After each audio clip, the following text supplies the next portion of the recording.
I'd like to welcome our two board liaisons. I know that Pam said she would be a little late this evening, so I'd like to first welcome them.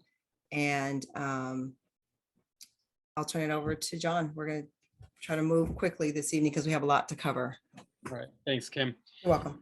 So again, welcome everyone, and thank you for joining us. So in addition to our reoccurring operational items, our agenda this evening is going to include meeting one of our new co-board liaisons, Pam Costa, as Kim just mentioned, who will be joining us shortly. There will be a staff report this evening from our Director of Equity and Student Achievement, Omar Ridley, who's in the room, so welcome. We will also have a data conversation around chronic absenteeism facilitated by our Assistant Director of Assessment, Evaluation, and Planning, Gallica Harrison, who's also in the room already. So welcome, Gallica. And then I also just want to welcome one of our visitors this evening. I think I lost him here, but Daniel Thigpen, who is our Senior Director of Labor and Employee Relations. So thank you for joining us this evening as well. There you are, okay. So once again, welcome everybody. And so now I'm going to turn it over to Steve, who is going to facilitate our community building activity. Thanks, John, appreciate it. So I had a chance to pick a good topic, I think. So what the question is for tonight is, what if you could teach a class on anything, what would you like to teach a class on? And for me, I remember learning a good foundation of pretty much everything was in my logic class my first year in college, and I would really love to teach a class on logic. And I guess, Kim, you want to go next? Absolutely. All right. And I hope this offends no one. If I could teach a class, I love to teach a class on how to get your husband to communicate better with you. Yeah, that goes across the I board, would sign up for that class, Kim. Please sign me up.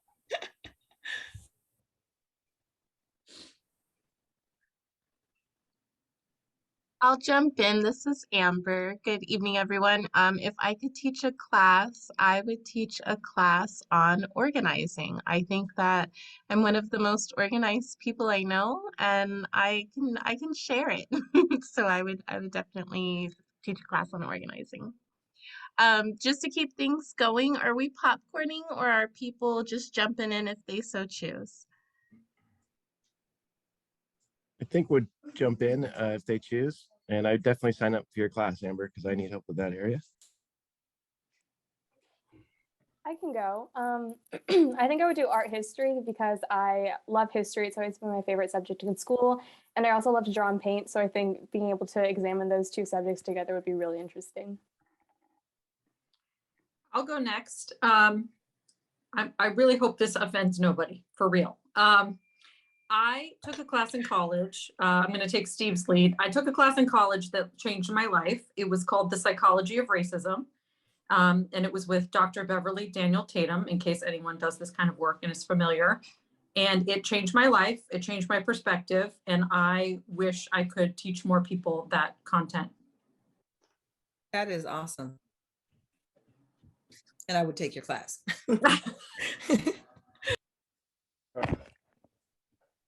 Well, I guess I'll go next. Something that, while being on LCAP now for going into my 6th year, there's a lot of knowledge that I've gained on LCAP, and being able to teach. I guess LCAP is so complex. There's so many aspects of it to teach that I would love to have more parents and families understand and be engaged in it. So that's one that I would like to teach if I could. I'll go next. So, and I'm really good at this one. My class would be on how to spoil your daughters. I absolutely am just such a sucker for my little girls. I got 2 of them, and not even that little anymore, but I struggle to say no. Good kids, I guess I lucked out in that sense, but I'm really good at spoiling them. Beautiful. I'll go next. For me, I would say mindfulness. I'm a yoga instructor, and I think that teaching ourselves just how to be centered is so important, especially in a crazy world.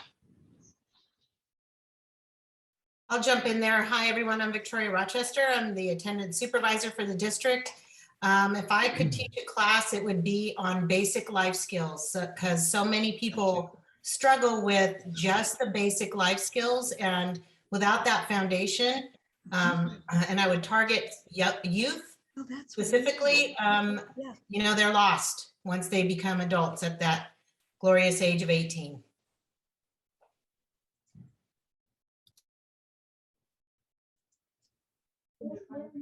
All right. Anyone else who would like to go? Go ahead. I'll Thank be you. the next. Like if I can get a class to teach, I will really choose anthropology because the culture is the main thing. Without culture, we can't do so. Different culture, different people. I want to meet and teach them, learn them.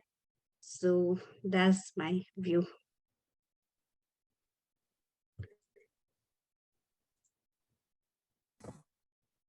All right. Anyone else want to jump in? Feel free to unmute yourself.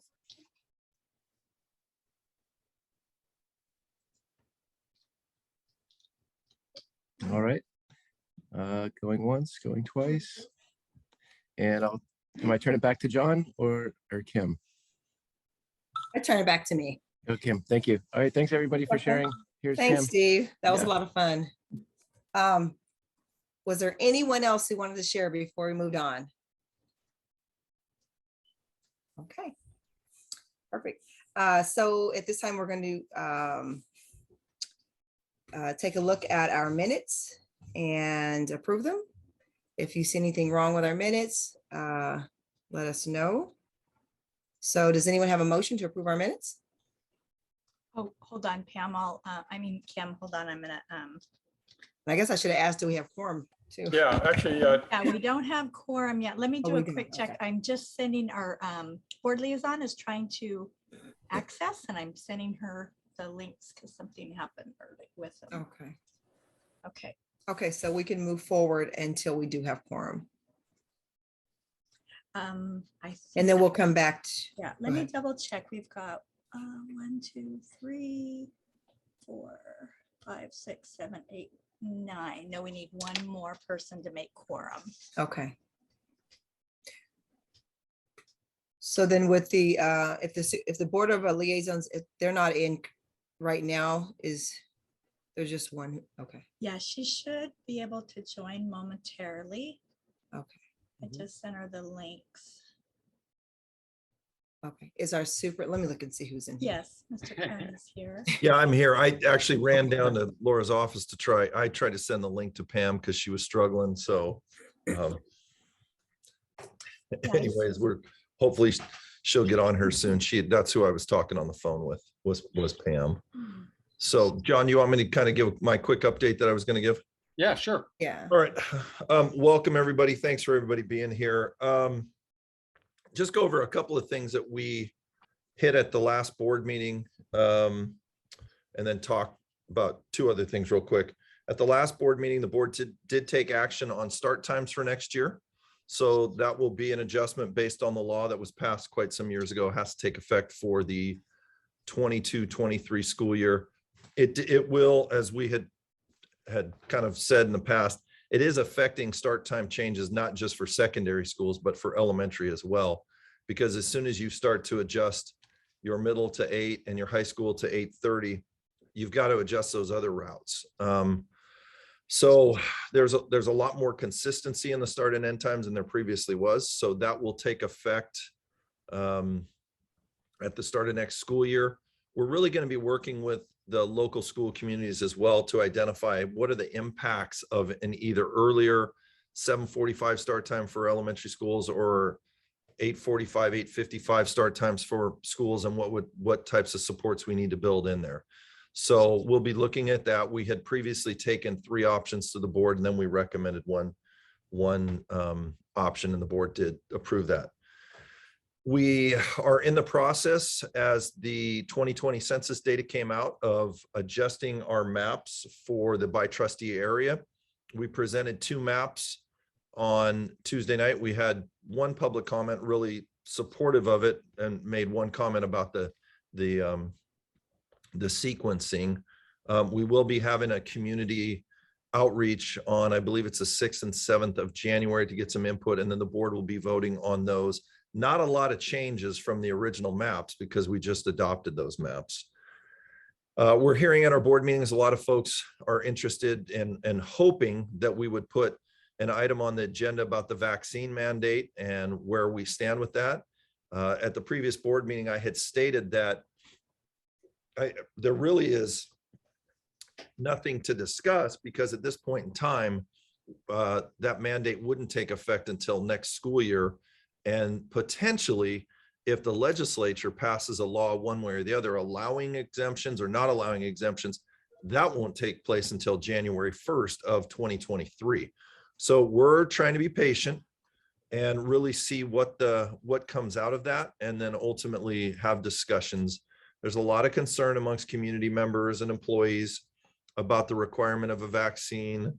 And so, we get a handful of people speaking to that at each of the meetings. And then the last piece I wanted to end with which is just some really positive news. We had 20 families from Afghanistan stuck in Afghanistan. And as of late last week, we have all of those families back, 18 of the 20 except, and the 2 families actually have some problems with their paperwork, and one of them is choosing to stay there because they're hoping to get more family members back. One of the neatest things is I'm currently working with 2 gentlemen in district who we're working with Homeland Security, both in Virginia and Southern California. And one of those gentlemen just got contacted by Homeland Security today and asked if he would partner with them. They're processing between 50 and 60 families a day. And I almost spit out his name, which I don't want to do, but he is directly in contact. Like, he was in contact with our families almost daily. 2 of the gentlemen that I'm working with. So what the Homeland Security said to him was, you guys have had so much success in coordinating with people, getting them to where they need to be, filling out the paperwork, that they've requested that he now work with them as well. So he was pretty excited about that. He actually just became an American citizen 2 weeks ago as well. So really proud of the work that he's done, and he and the other gentlemen that I've been working with have really saved people's lives and made a difference in those folks' lives. So it's neat that they're getting the attention they deserve, and hopefully they'll be able to help a lot of other families in Afghanistan get back into the US no matter where their home is. And I will leave it at that. And it looks like Laura's still trying to get Pam on. I will tell you that Pam was just going to say welcome. She was excited to be able to come back and represent the board. She had previously been on the PAC. And her and Saul are going to kind of split duties. You'll get one of them, not both of them, most meetings. Pam does help take care of her grandkids, so sometimes she may end up being a little late as well. But thanks to everybody for the work you do, and hopefully everybody just has a real happy holidays and stay safe. Thank you, Kent. We really appreciate that, and we're so happy to have Pam and Saul.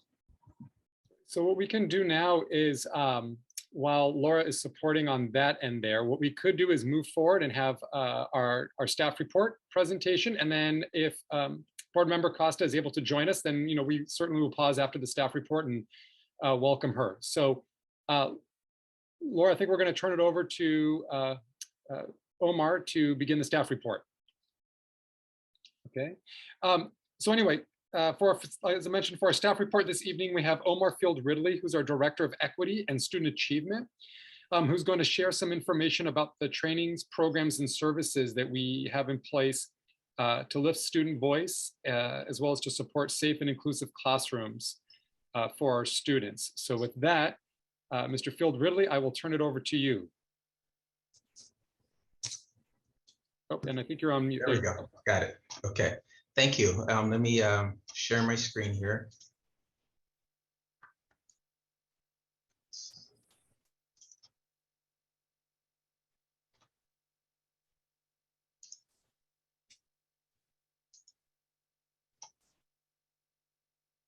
Okay, can everybody see that? Fantastic. Got it. All right. Just real quick, we have Pam calling in and she is on the line. So shall we go ahead with Omar and then have Pam speak, or do you want to have Pam speak first? If you don't mind, Omar, if she could speak just for a moment. Sure. Okay with you? Yeah, no problem. Thank you, Omar. Certainly. Thank you for your graciousness, Omar. This is Pam Costa, and I'm really sorry. I have been trying since 5:55 to launch Zoom, and Mr. Kern tried, Laura tried, and nothing seems to be working. And I do Zoom meetings all the time, so I have no explanation, but I will do this meeting by phone, and then the next time I will be able to, I'm sure, log on. We'll figure out what the problem is with the link and my computer. But it is a pleasure to be back with LCAP PAC. I served on the PAC when LCAP first began and was able to be the board liaison for several years following that. So I am thrilled to be back. It feels like being home again. So thank you so much, and thank you for letting me arrive late, even though I was well ahead of time. Thanks a lot. Bye. Thanks, Pam. So should I jump in now? Jump right on in, Omar. We're Okay. ready. All right. Okay. So thank you for having me tonight. I'm really glad to be here sharing the space with you, and really for the time to talk about the equity department and how the work that we are doing is connected to the targets in the LCAP.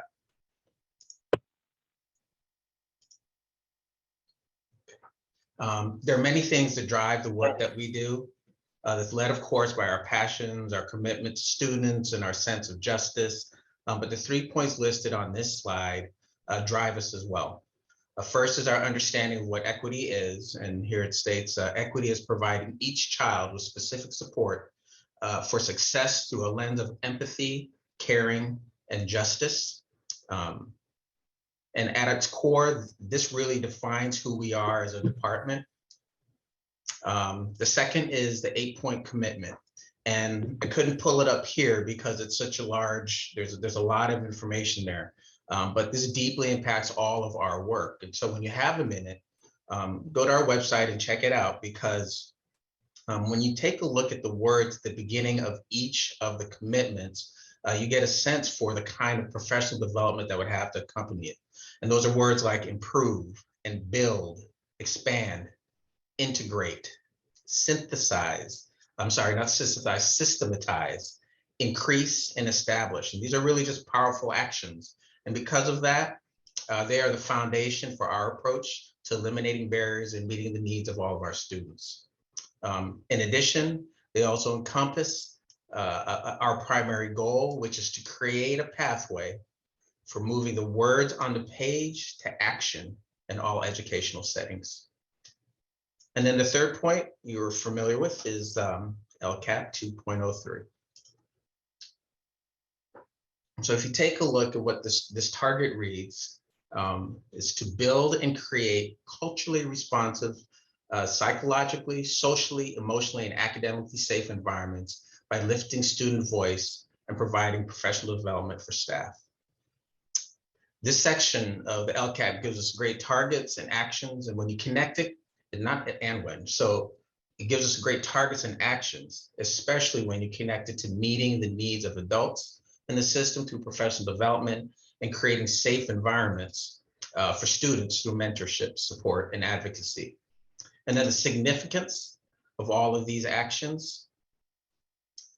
Significance is that all these actions in the 8-point commitment and the LCAP is that words like build, expand, integrate, systematize, increase, establish, create, it all requires knowledge, skill, training, and professional development to initiate those actions. And so here's that professional development. So I'll start with the purpose. The purpose of professional development is to move the words, again, the words of our 8-point commitment and our LCAP to actions, and to build capacity to do the work that is outlined in each of those goals. We're also charged with embracing our equity definition, which is to provide each child with specific support. So just think about that, each child with specific supports in a classroom of 25, 30 kids. That's a lot of training and be able to differentiate between the needs of all those students. So it's to specific supports for success through a lens of empathy, caring, and justice.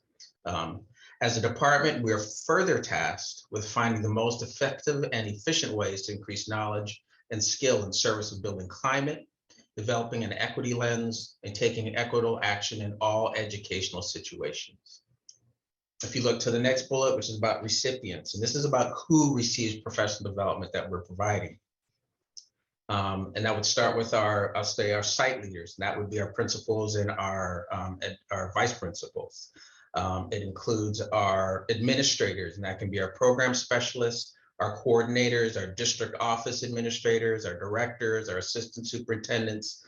It includes our equity liaisons, and they are a team of teachers, and right now it's a team of teachers and administrators who work with our department to deliver, so they're highly trained and they deliver professional development to schools. They have Zoom rooms that they do these in. So they have a special skill set that they're deploying and supporting our district with. We have our teachers, and so professional development for our teachers, and these are the people that are with our kids every single day. And then we also have PD that's for our classified staff, which includes our instructional assistants and custodians and others. And I think, though, that a big part of this is that once you take a look at all the work that has been done, you see what the foundational capacity is, like all the work that we've done as a district. And that includes things like, and so I'm going to give you some numbers, which you can just kind of start to mull through your head. The first one is that last year, and this is our foundation, we had 6,415 equity PD sessions that were attended by employees in our district. So just think about that, 6,415. That means that our district was going to these professional developments and engaging on a regular and consistent basis. An example would be for inclusive and alternative behavior practices. We had 716 people attend, and they were coming from 15 schools. So 15 schools called in trainers to come give them that training. We had others like cultural background training, which was about newcomers and refugees, which was 154 people through 6 schools. We had another one where implicit bias, 158 people in 6 schools. Inclusive school environments, 511 people in 17 schools. So there's a definite appetite for what's being provided, and definitely, as we start to look at, back to what this LCAP item is about, really about getting good PD and then bringing that back to the classroom and supporting their students. This here is some of the PD that we're looking to this year. We are looking to partner with Cornell University and offer an Ivy League certificate program through San Juan. We already have partnerships with EPIC, and these are some of the PD that they're offering. But then when you look down at the training, we also want to build capacity within our district for our liaisons and others who are interested to provide training to others within the district. So that would include Arbinger training, and that's outward mindset training.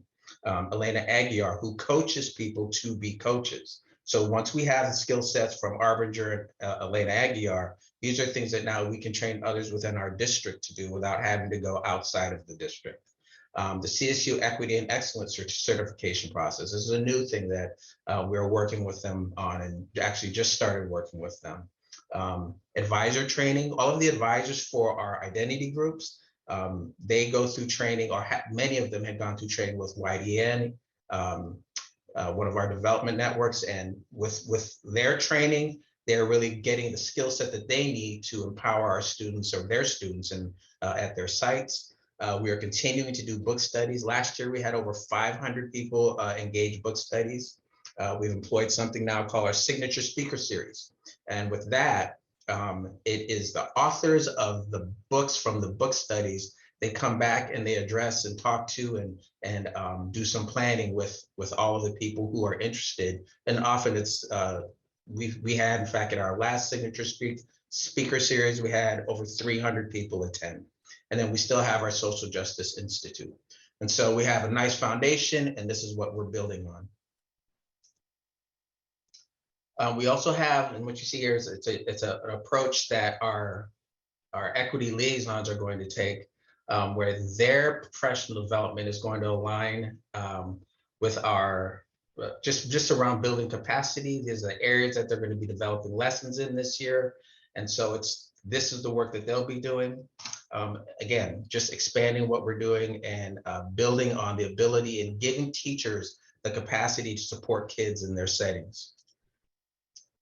And that's where it comes to student voice. So it's not only what's happening in the classroom. A lot of that training is built to support teachers in the classroom, improve senses of safety, the actual safety, the way in which kids engage in those classrooms. But it's also about this, and it's that clubs provide a safe space for students to talk about things that are personal to them and to get support they need, as well as just to have fun with other students they relate to. And so if you take a look at this, it shows that we have over 50 identity clubs in our middle and high schools, and approximately 500 students that are participating. And it's because this provides a safe and comfortable space for students to speak on issues that impact them and teaches them how to speak on those issues when settings are not as comfortable. It positively impacts the social emotional wellness of kids. And like I said, we have over 50 clubs. And then we also have students who are forming their own equity clubs, and some clubs that support Jewish students as well exist. There are advisors that come from this that are now allies for students. Training for new advisors is still going to be coming on. And then mentoring students and the creation of lesson plans. This is something that's new. There's a couple students that I'm working with who reached out to me and said that they wanted to create social justice centered lessons and then make them available to teachers throughout the district. So we're starting to set up a network for that to happen as well. And then the other piece to that mentorship is it's our community partners. And this here, participation in mentoring programs have been associated with improving social skills, decreasing antisocial behaviors, and improved academic behaviors. And so if you take a look at the 5 on the screen, we have others, but these are 5 of our largest ones, and really 5 that are very impactful. And the community partners are community organizations that support students and cultivate student voice. They are at 11 of our high schools. 11 of our high schools and middle schools. They provide mentoring support, and they connect students and schools with significant. They connect students to schools, which is significant to their well-being. The UCAN, they provide, you can see they're right now serving 135 students. They're in 6 high schools and provide leadership services, assistance to students who want to go to 4-year schools. Project Optimism is in 8 of our elementary schools. And so that number is 200 plus and growing. We have Improve Your Tomorrow, which is throughout the Sacramento Valley. But here they're serving 271 schools and have a tremendous track record of success with students. And same thing with EAOP, who have connection to the UC system. And so I know that I'm a little bit over here. But I love this quote, and I'm not sure who it is. When I looked it up, it said that it was either Ignacio Estrada, and then a couple times it said it was Magic Johnson. So I'm not quite sure who did this one. But what it says here, it says who we are as educators, who we should be as educators, and for us, who we should be as a department. And I work very closely with Lori Vine, my boss, Dr. Calvin, who's an assistant superintendent, with our teacher and admin union leaders, and we had numerous meetings with Dr. Tornatore to make sure that our plans and our work aligns with our LCAP targets. And in this case, provide all of our employees with opportunities to build knowledge and skills for the purpose of improving outcomes for all of our students. And these are the LCAP plans that came from that collaboration. So I think on that note, are there any questions? Does anyone have any thoughts or any questions about some of the information I just provided?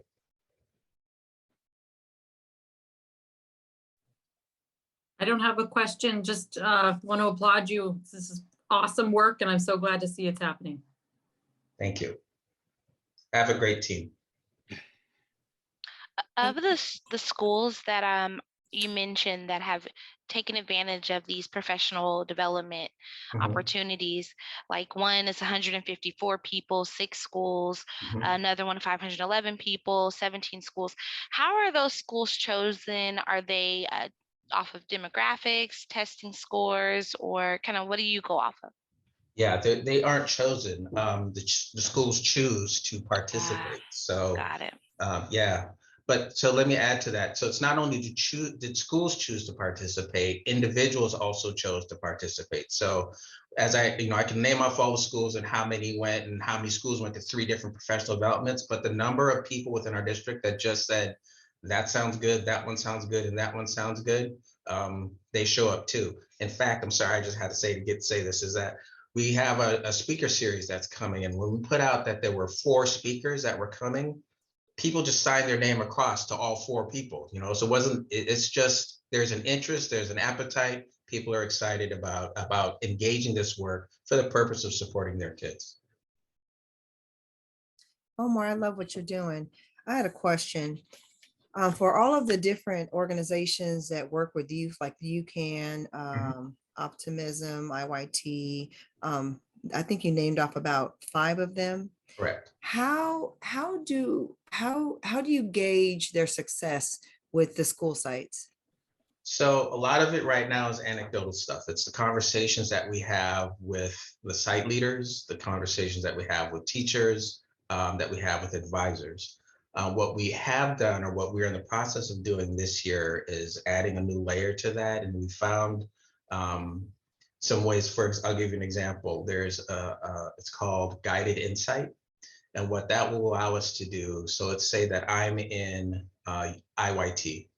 IYT will have a code through our district. And so what we've done in the last couple months is make sure that that code is attached to kids who are in whichever program they're in. So I would have a code attached to my name. And then once I graduate, it lets me know, lets our equity department know graduation, school they went to.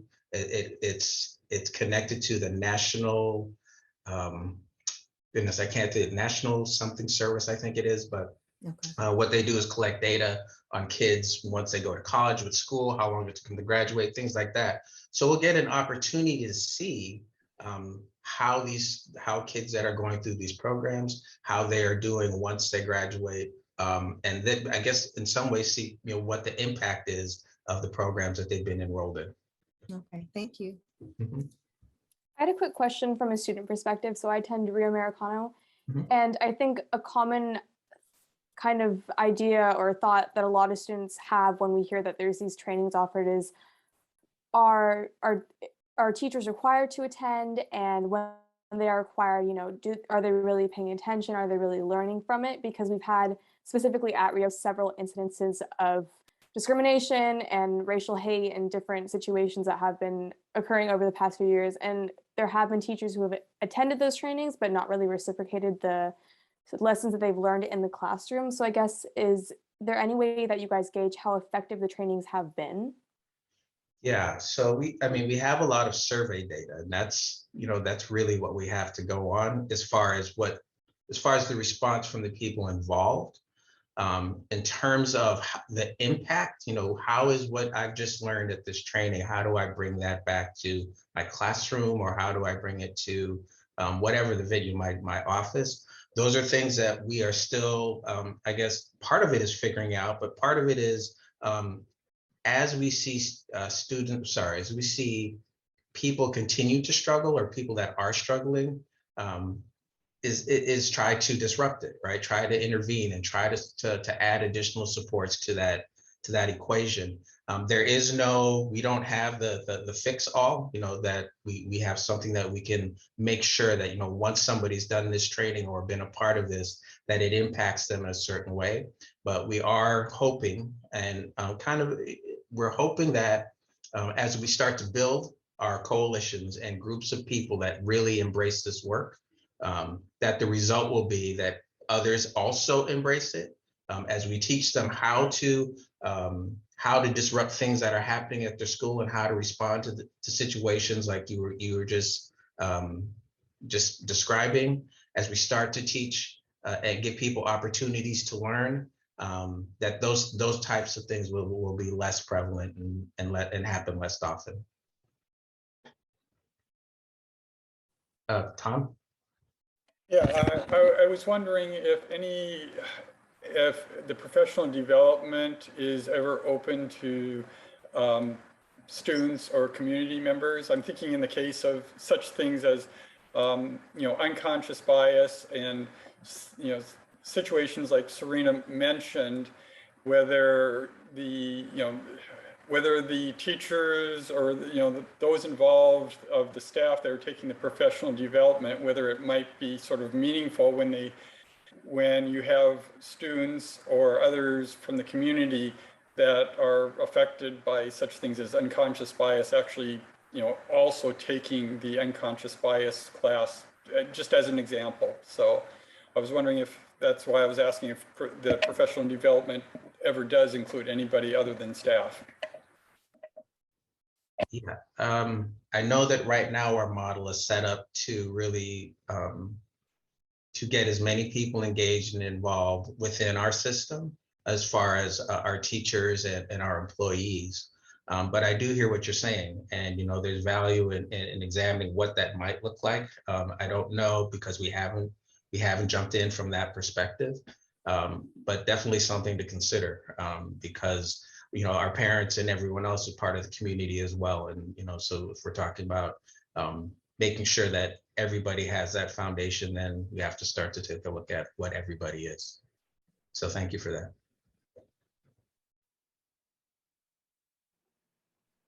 This is Amber. I wanted to jump in, kind of piggybacking on what Serena was asking. And I know, Omar, you and I have had a conversation about this as well. But I feel like it would be remiss of me not to mention this in the space for LCAP. I do tend to get a little passionate when I think about the role that education plays in America, and just kind of where we're at in America with realizing the importance of racial justice in the education system. I appreciate where we're headed with the equity department, and I also think that it is really important that we do spend time intentionally coming up with how do we evaluate how the information is being absorbed and implemented, because similarly to how we've seen things sort of play out, we don't want to just rest on our hopes and prayers for change. We want to put interventions and plans in place to make sure that we are actually measuring that change. And so when we think about all of the money that we're dumping into trainings, I do want to make sure that it's not getting lost. How are we evaluating the trainings and what teachers are learning, and then how are they implementing it into the classroom? I think that that's really going to be key in the equity department, because I think, to Serena's point, who goes to Rio Americano, and I know a number of us know the history of things that have happened at Rio Americano, we can't just keep training it away and not having a pulse on how are these changes being implemented. So I really wanted, I hope that's clear. And I really just wanted to name that in this space. No, and I appreciate you saying that, and appreciate the conversations that we've had, to this point.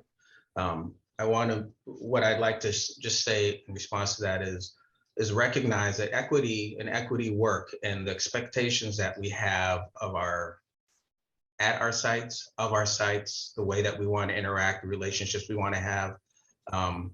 We are 100% invested in supporting sites and developing the capacity to do that work.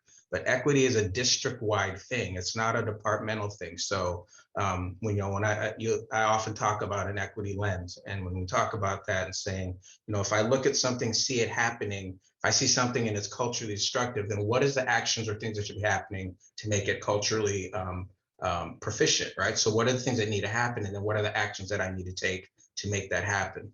So as we look at things and we start to look at the challenges that there are, listen, I want to know everything that's happening, be invested in everything that's happening, and support everything that we can to start to change things that are happening in areas where we're not happy with how it's going.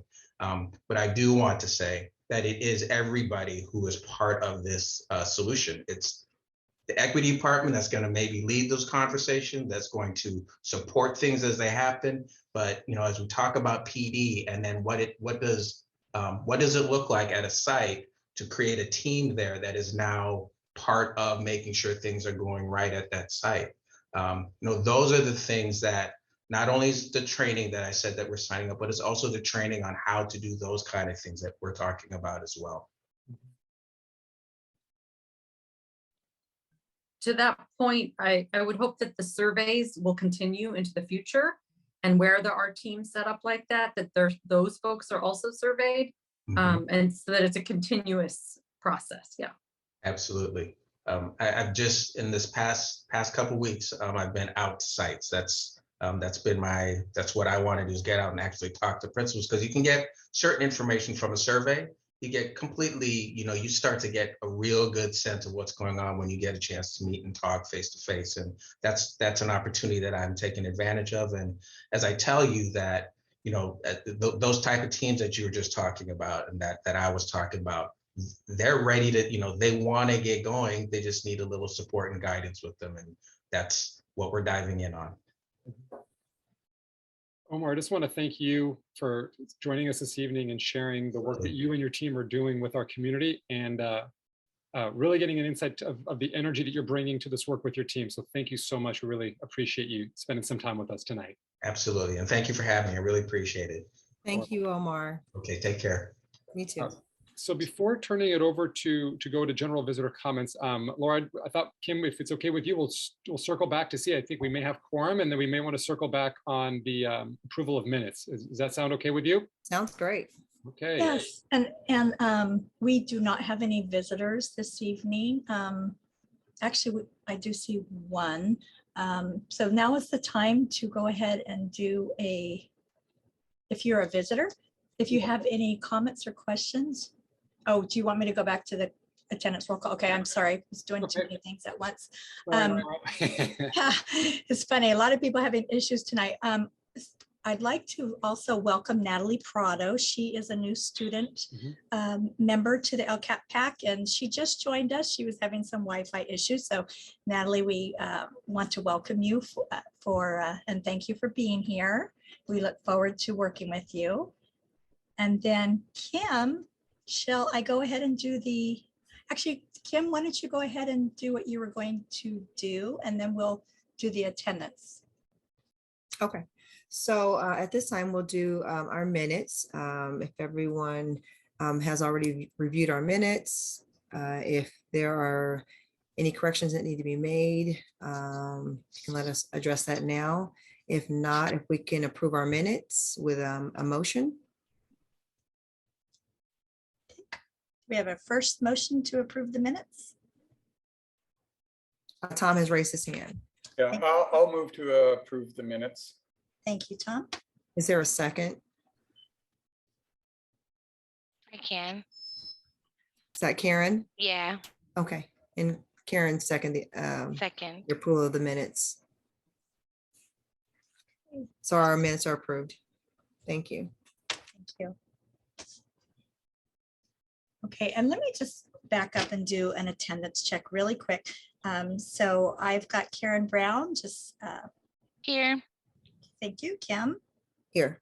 Amber? Here. Elnoria? Here. Stephanie? Here. Okay. Does Elnoria plan to join Stephanie? She said present. She's here. Oh. Okay. Jackson? Sorry, it was on mute. She said here. Okay, thank you. Jackson? I'm here. Chelsea?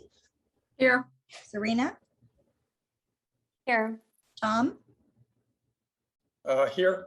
Neelam? Here. Natalie? Here. And Steve? Here. Great. So we're probably gonna need to do that again when we take a vote for the minutes. No, we're good. Okay. Okay. So at this point in time, I'll go back to the general visitor comments. If you're a visitor here this evening and would like to ask a comment or questions, you have 2 minutes to speak. If you need an interpreter, we'll give an extra time to speak. Okay, so at this point in time, I will open up for any visitor comments. Just come off mute. Okay, so we have no visitor comments at this time. So I'll turn it back to John. Laura, don't we need to do a vote on the minutes though? We just did. Oh, I know we're kind of going back and forth, aren't we? yes, because We're I thought we were just doing attendance, but that was a vote. Yeah. Yes. Okay, for the record, that was everyone voting. Yes. Okay. Thanks, Kim. It's official. Okay. At this time, I'll turn it back to John. All right, thanks, Laura. So for our next agenda item, we're going to engage in a data conversation focused on chronic absenteeism. We're going to begin by providing you an overview of our goals and desired outcomes with regard to chronic absenteeism, which are connected to our LCAP goal number 1, which is connected school communities. We're then going to share district-wide data broken down by student group, specifically our English learner, socioeconomically disadvantaged, foster youth, and homeless student groups. And then finally, we're going to have you work in small groups where you'll have an opportunity to make some observations, ask questions, and offer recommendations using the data. So with that, I'm going to now turn it over to our Assistant Director of Assessment, Evaluation, and Accountability, Gallica Harrison, who is going to help facilitate our learning this evening. Hi, thanks, John. I'm glad to be here. I'm glad to see all of you. Today, we are going to be revisiting chronic absenteeism and how it relates to the LCAP. I have both quantitative data as well as qualitative data. And just as a reminder, a student is considered chronically absent if they are absent at least 10% of the instructional days that they are enrolled to attend school. So I just wanted to give you guys that background, okay? All right, first I wanted to start by grounding our discussion with the LCAP goal and the desired outcomes. As you can see, the goal in the LCAP is to decrease the percent of chronically absent students overall from 13%, which was 2018-2019 is the baseline, to 10% in 2023-2024. And a desired outcome was also to reduce the disparity, which is the maximum difference between any subgroup compared to the overall rate. And in 2018-2019, the disparity was 13.6%. And our desired outcome would be 8.6% in 2023. Okay. So I'm going to be showing you some slides with some data on it. I thought it might be helpful. Either you can follow along with me on the slides, or I know that Laura has provided you a PDF with the slides on it, because there are going to be a couple slides that you might need to read. But Laura, if you could drop the PDF into the chat, that would be great, in case they don't have it right there with them. It's there now. Thanks, Gallica. Beautiful. And I'm just going to give you a second in case you want to pull it up.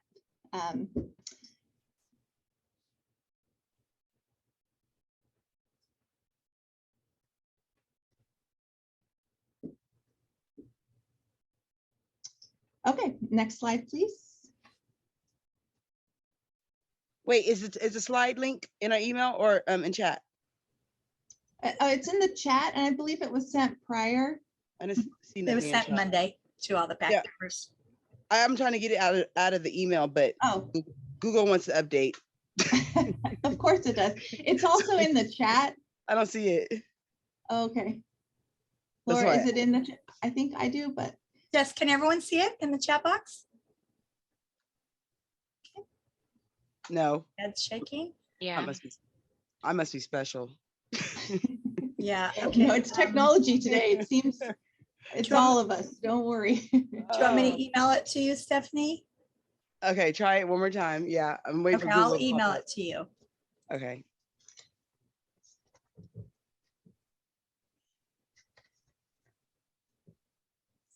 Hang on, I'm opening up my email.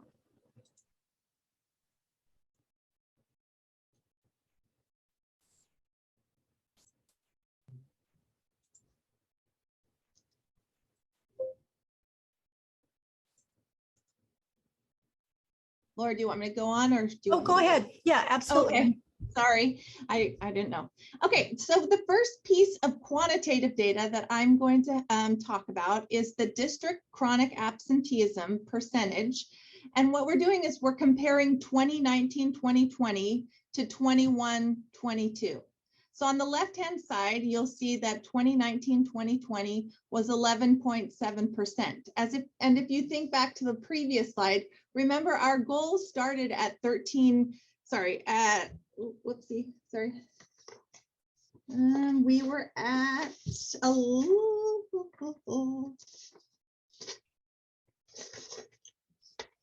Yeah, 13, you're right. Yeah, I was right. Okay, good.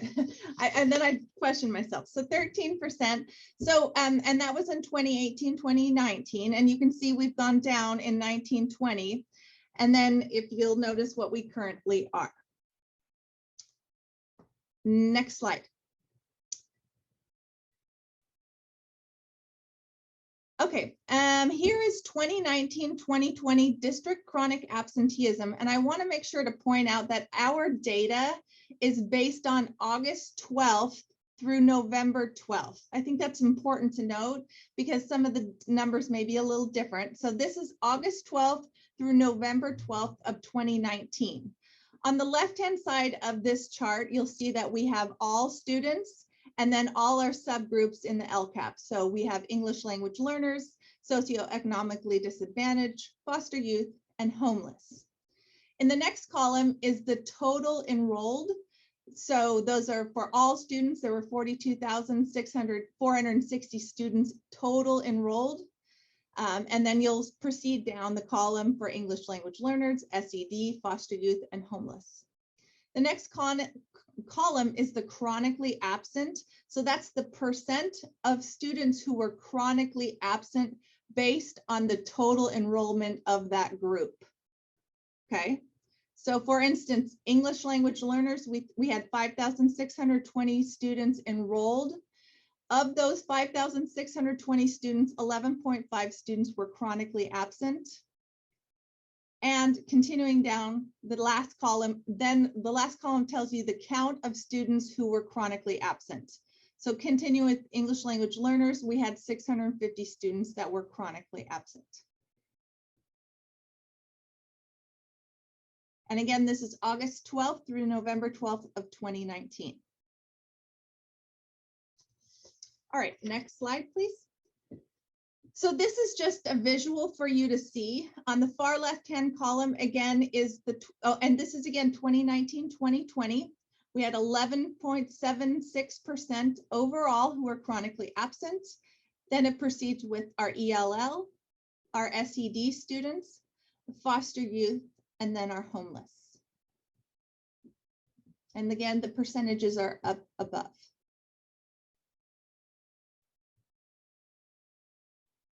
Okay, thank you, Laura. Proceed.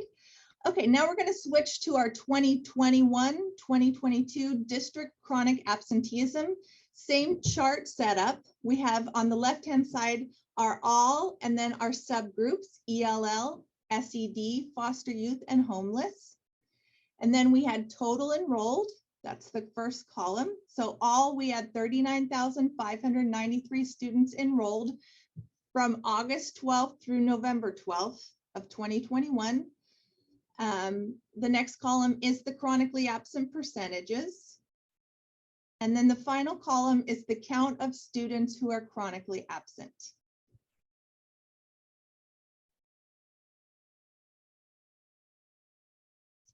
Okay, Laura, proceed. And again, oops, back one.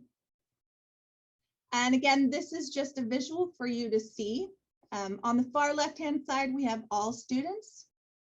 After that, in the red column is the ELL, then the socioeconomically disadvantaged, foster youth, and then homeless. And all of these you should have in your PDF too. So if I'm going fast, you can review that as well, okay? Okay, now this is my sort of my favorite piece. This is the qualitative data, and this is when we get to hear from the students. I'm a big proponent of listening to students and hearing the voices of people and students who are out there. We can often look at numbers and view them and ponder about them, but incorporating student voice is a big part of who I am and what I think our district is also moving towards, a lot of student voice. So I wanted to allow the students to be heard. And all students that were interviewed were students who attended the same middle school, so they're middle school students. If you'll notice, the first speech bubble is a chronically absent ELL student in middle school. In the green speech bubble is a chronically absent socioeconomically disadvantaged student in middle school. And then the next slide, Laura. In the blue speech bubble is a chronically absent foster youth student, also middle school. Of course, middle school in our district. And then the final speech bubble is a chronically absent homeless student. So I was going to give you a couple minutes to review the student voice at this time. Again, I know they're probably hard to read off of this slide, so that's why the PDF would probably be a good resource for you.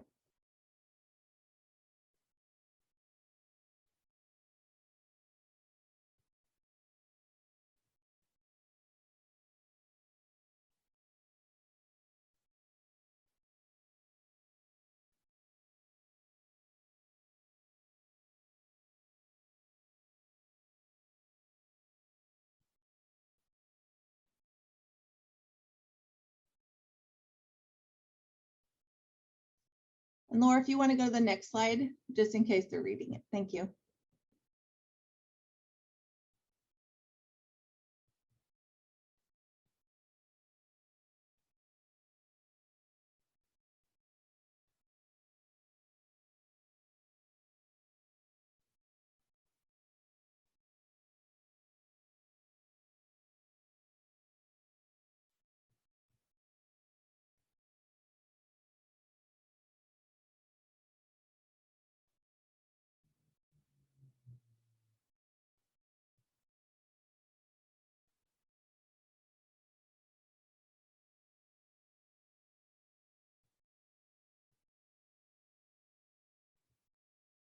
Okay. Thank you again for allowing me to share this data and this time with you. I'm going to hand it back over to Laura. Thank you.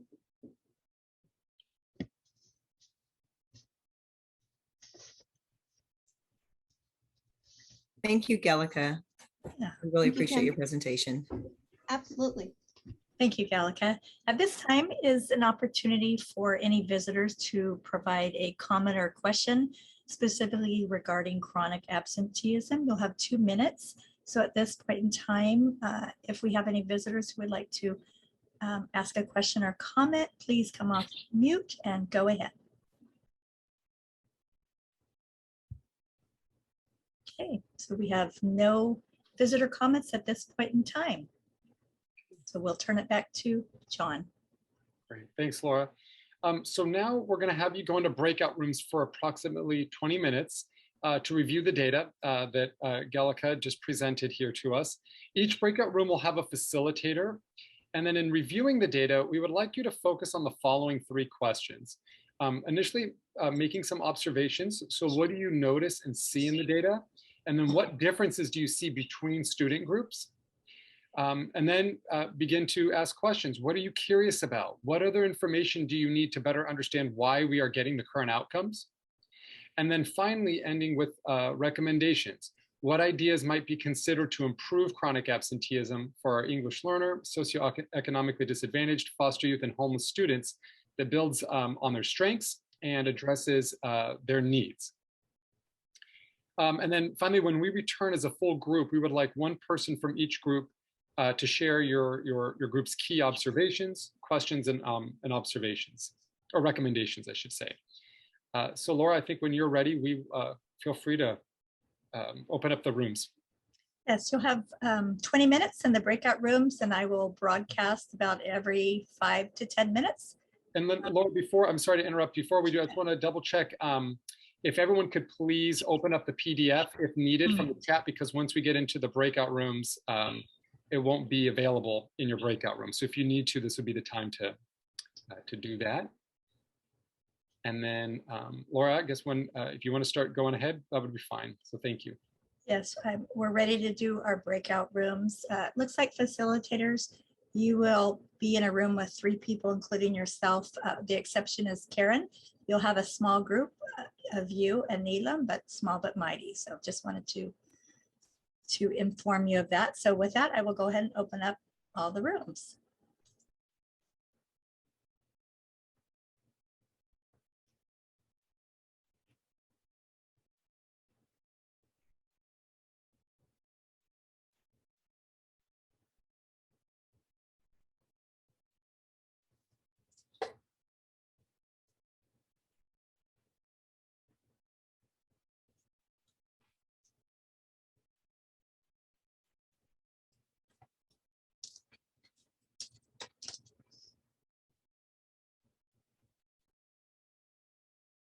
Great.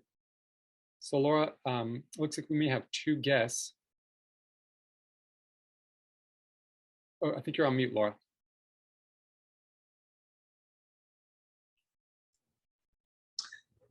So John and Tahana, I will go ahead and put you in a breakout room. I'll pop in because we'd like you to be able to experience all the different breakout rooms. So I'll pop in and ask you how you're doing if you'd like to go to another room. Tahana, I know you know Stephanie, so I'll start with putting you in Stephanie's group. Okay. Well, welcome back, everybody. For the next portion here, we just want to give groups an opportunity to share some of their learnings. So if we wouldn't just go around from group to group to share some of the key observations, questions, and recommendations that came out in your discussion. So should we start with group 1? And so group 1, that would have been Amber. Amber, your group, do you want to, is there a representative for the group? I am representing All for right. Amber's group, group All right. number 1. We had a great discussion, and Natalie was great. She had some great input, one of our student representatives. So I'll just get to it. So what did we notice and see? Of course, shocking numbers of almost 1/3 of the student body chronically absent this year. We wonder why there's not more transportation services available using district vehicles or vans. You know, of course, you don't want to send a large bus to pick up one person. So even smaller vehicles to pick up students that want to go to school and can't. There's a lot of people struggling with getting to school, maybe because a lot of things going on through just struggle getting on a bus or transportation from their parents. We read that in some of the student comments, and different stressors of the unknown and changes at school that might have been difficult to want to come to school, especially at the beginning of the year. It was a big adjustment to sleep schedules, time management, all sorts of issues. Natalie helped remind us of that when she shared with us her experience getting back to school this year. And it was also hard with the schedule and changing the schedule, and online people got probably used to being able to sign on within 5 minutes or attend much more quickly. We were curious about what happened to school buses. How are parents, how do parents know they have access for their children to ride the bus for free? Communication would be something there. How are we telling parents what they have access to and what they can get? And what are we currently doing to provide transportation, especially the foster youth and the homeless numbers were very scary. And what interventions and prevention services are we putting into place based on previous attendance history? So when a student comes to school, how can we let the student know of their of the services. If it's an older age student, they could tell their parents or sign up themselves for transportation. How can we support parents? Giving students I'm sorry, I'm writing too fast. What more can we do to support parents? Given students often have no control over transportation, especially if they don't have a driver's license or a vehicle. We know bus passes have been given out, but maybe that's not enough because it could take 2 hours to get what would be a 15-minute drive. It could take up to 2 hours taking public transportation just to go a few miles. What additional factors go into students getting to students being able to get to school? And we also wanted to note that we also had a decrease in enrollment by 2,867. So there's another almost 3,000 students that aren't getting counted in any of this. And recommendations, revisit bus routes, increasing funding, and especially transportations, especially that issue for homeless and foster youth, especially. So that's pretty much what we have. If Amber would like to, or Natalie would like to chime in on chat, if I missed anything or you want to add to it. I didn't want to add anything in particular, just that just lifting to Gelika's point about lifting student voice when we look at the qualitative responses, and Natalie spoke to this a little bit too. Students aren't getting themselves to school. I think that one of the things, oh, I will add this. One of the things that I was wondering about is looking at data by grade level, or at least by primary, middle, and high school, because I think that that could also help us to kind of understand. Like we were saying, we know that elementary school students aren't driving themselves, and so there's supports that need to kind of go in place there for parents, is what I'm thinking. Great. All right, well, thank you, group one. And so for group two, we have Serena and Tom. Do we have someone to share out some of the key observations and questions and recommendations that kind of emerged in your discussion? Well, since it was just Serena and myself, and Serena, she has the firsthand experience, so I'll let her speak, because then you can hear the direct experience of what she's seeing at school. Great, thanks, Tom. So we had a lot of the same discussions as the first group did, a lot of concerns about transportation. We also talked about the bus pass situation, but even looking at public transport, a lot of our high schools specifically, and even some of our middle schools, are in the middle of neighborhoods. So looking at where bus stops are and then where the actual school is, you might be able to get a bus stop that's in the same area, but you might have to walk 15, 20 minutes, depending on the weather. That might be a tough situation to actually get to the school that you need to get to. So we were just wondering about alternate modes of transportation. Steve had mentioned, district vans or other ways of smaller transportation to help those students out. Another thing that we had talked about was how absence are counted, because I think even for some of these students who had mentioned that they were able to get to school, but they were late, are the absences counted by period that the students are missing or by the whole day? Because they might be able to come later in the day, but is that counted as a whole absence or is it by period? And I agree with what Amber had said about looking at it by high school, middle, and elementary. And that kind of brings me into my next point of the habits of leaving school after COVID. So I'm a junior in high school and most of my friends are driving now. And there's been a lot of kind of situations where people are kind of like, you know what, I'm tired. I'm just going to go home. And they can drive, so they can. Or, oh, I got a C on my math test, so I'm just going to leave. Like, I'm not feeling good. So I think there's a lot of situations where some of this data that we're seeing might be skewed in the sense that students have the option to drive, so they're kind of just leaving. And that kind of brings me to another thing that we had talked about was a lack of support system in the situation. So, personally for me, like if I wanted to leave school maybe one day because I wasn't feeling good, my parents would be like, yeah, okay. But if it became a habit, they would probably intervene and stop me. But not all students have that support system in which their parents will intervene to stop them from, repeatedly skipping school. So we are seeing this increase of absences after COVID But the main difference is some students have that support system of their parents intervening or having a figure to intervene, where some students do not. So I think a large part of that was looking at this habit of leaving school after COVID and who has the support systems and who does not. And then just to finish it off, one school experience that I want to talk about was my first period teacher. And there are several students in that class who are late frequently. I'm not quite sure why, but my teacher does not do a very good job of handling it, in my opinion. You know, these students will come in late, he'll kind of look them up and down.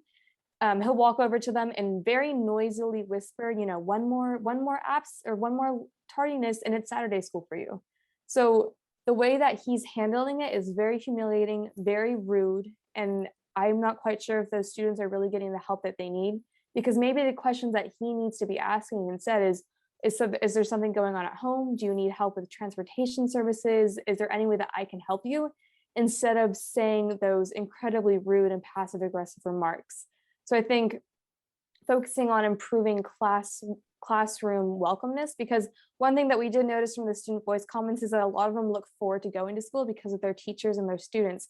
So I think maintaining that part that we can of focusing on having those positive school environments and ensuring that staff are being sensitive around the idea of absence and tardiness, because it might be a sensitive subject for some students. So that's what we talked about.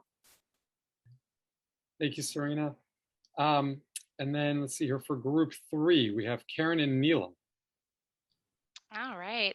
That was amazing. You all did so great, and you touched on so many topics that we discussed. Honestly, me being a mom, and as well as Neelam being a mom, you know, it's personal. This one's personal. So we mentioned, what do you notice about the data? Same thing as everyone else, the changes from 2019 to now. And we kind of came that the difference together, that the difference is, you know, the pandemic and the effects that our students, our parents are really dealing with. The increase in numbers of residents that live in our city alone, the traffic. So all of these things are to an account and that we observed and we discussed. Then we got into what we were curious about. We were curious about the need. You know, what families, where is the need? How are we surveying that? The buses, we both mentioned, we see the buses. Sometimes we see the buses, there's 1 or 2 students. We realize the specification of those students, whether they're special students or something of that nature. And that's great that we're providing pickup services for them. However, are we maximizing those resources by only having 1 or 2 students on a bus where we can fit 20? I'm originally from Mississippi, where we had bus stops for students in elementary and middle school. We realize the communication can be better, like was mentioned about the free buses that's offered to the students, but as same as was mentioned, the time frame that could take 2 hours, that can take, then you have to walk a huge distance, not to mention the amount of students that are already using the service. We have to account for the students that have parents that have to take elementary, and then they have to take a high school student, and the drive and the traffic. So we kind of had a conversation, and our curiosity went around, you know, what are those situations, and the parents, what do they need? And then the recommendations, supporting families. I think I just saw we are doing that. We're school site specific. We're reaching out. We're building those relationships. But how are we doing that? How are we communicating that to the parents? And how are we supporting the kids? And are we including, you know, the sick days? 2 to 3 days, it should be okay to go to school in that, if they're okay. So we have to account all of that. I looked up personally before this meeting. San Francisco School District had a similar situation. They were working on, it was the resolution number 106 882. And one of the things that they were doing or they're trying to do was provide incentive as well. So not only a welcoming environment to those students when they are late, when they do come to class by the staff, but also maybe some kind of incentive and help. And so just refocusing maybe buses for elementary, middle school students and incentive for those maybe high school students that are utilizing the services. Free buses. Thank you, Karen. Thank you. And then finally for group 4, we have Chelsea, Kim, and Stephanie. Hi, everybody. I have been nominated to be your reporting out person. The areas in which we wished we had more information include what pandemic relief funds are being used to support the reduction in chronic absenteeism, specifically for foster youth and homelessness. What specifically is the district doing to help students who are affected by COVID homelessness and who want to go to participate in school sports and or go to school? And then the last couple questions are about, can the district further break down the data to know why students are absent, which are linked to COVID quarantine versus non-COVID quarantine? And within that data, how many students who are considered chronically absent are already in independent study? And then those questions led us to the recommendations that include understanding that San Juan has recently created a new independent study policy during quarantine, that San Juan should have a focused rollout to parents and students that they're offering independent study during COVID quarantine, and that information about independent study needs to be more widely disseminated to parents with regard to COVID quarantine. The next recommendation is the district should focus on hiring attendance clerks. I know there's a huge shortage, but obviously the phone calls still have to be made to parents to reiterate the importance of coming to school when the absences are non-COVID related. Next is that San Juan could help accommodate students who have to go to court. And is it possible, these are particularly amongst foster youth, is it possible to accommodate their need to go to court by having some sort of partial in-class learning and partial online learning? And that might help with attendance for that population. The next recommendation is, can the district change the policy to allow students to participate in sports despite their absences? I know we fixed, just a side note, I know we fixed some of the eligibility for sports in state law regarding their grades, but I don't know about the absences, whether that's a district policy or a state policy. Next is the district increase transportation services to students. And last is the district should have a focused outreach to parents regarding after school care. If transportation is such a large issue for parents, then perhaps after school care could help, since pickups would be further apart, particularly for kindergarten since it's so short. Thank you, Chelsea. So as we wrap up this portion of this evening, I just wanted to let you all know what our intention is now with next steps with regard to this information. So in the spring, one of the roles we have as an LCAP PAC is to provide recommendations and considerations that help inform the actions for our multi-year plan, which is obviously our LCAP plan. And so what we'll do is that we'll keep this information, and when we revisit this topic in the spring, rather than having to remember what was discussed this evening, we'll share this information with you because this will help inform maybe some of the ideas that you have for how we proceed for our 23 or next year and the year after with regard to our local control and accountability planning. I just want to thank all of our facilitators this evening for helping support the conversation within the groups. And also just want to also thank Ms. Gallica Harrison for supporting and providing and sharing this data with us this evening as well. So with that, I think— Hey, John, can I jump in here? Yeah. A second? I heard some really good thoughts about breaking out the data more, and I think that would be important because one of the things that we need to make sure we do is separate what are real issues, what are the issues that every district in the state is seeing. So for example, we had a meeting with the all of the Sacramento County SUPs. We do every other week. And I don't think there was a district in the county that had not seen a 5% decrease in attendance. And I know Chelsea's nodding her head. I think she knows that's probably the case throughout the state. You can look up increased chronic absenteeism in the state. You'll see Long Beach, you'll see Elk Grove. So it's going to be pretty hard to even look at chronic absenteeism this year and make any sense of it, because if a student is quarantined one time, they're chronically absent. So it's a completely different picture this year that's creating some really unique challenges. And I know Steve asked the difference, even I think sometimes we can clarify things here rather than waiting later, like the number of total students that we had year to year.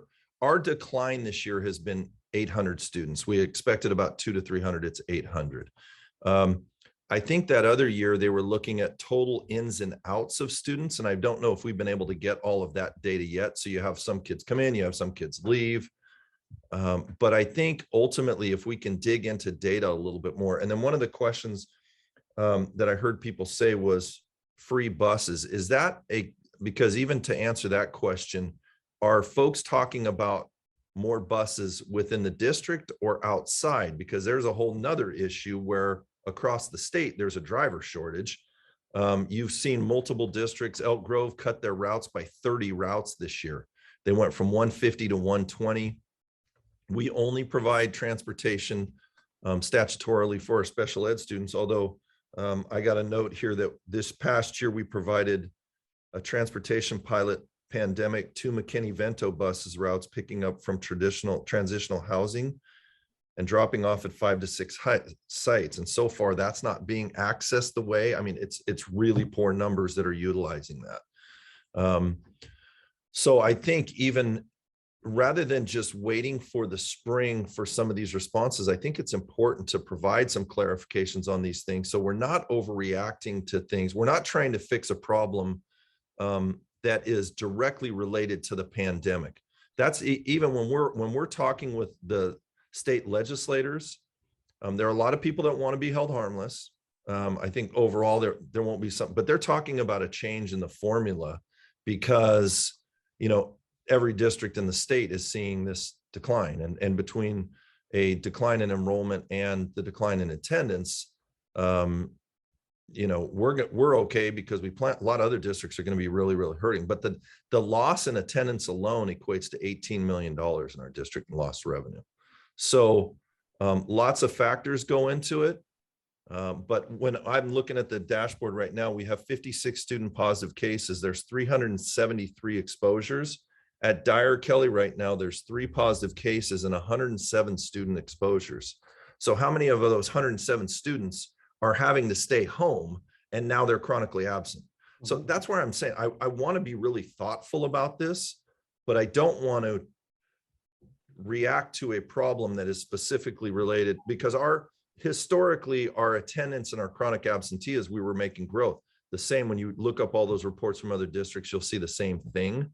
What are the lessons that we can learn from this year to improve, even when we may get back to somewhat is more of a normal year next year? But I kind of wanted to share some of those factors.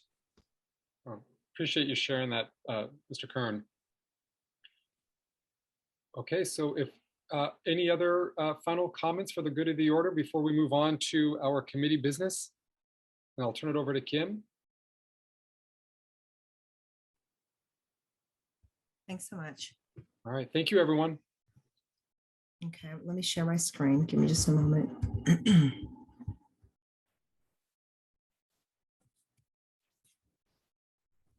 see. I always have a problem with this.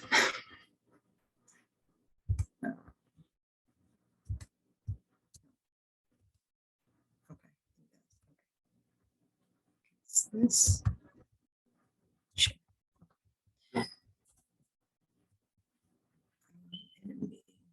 Okay, let me pull it up really quick.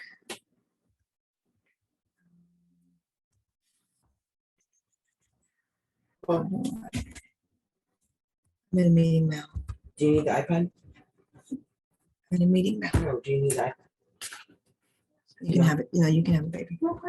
Give me just a second, you guys. I'm trying to figure out how to open this up. Let's see. No. What do you do?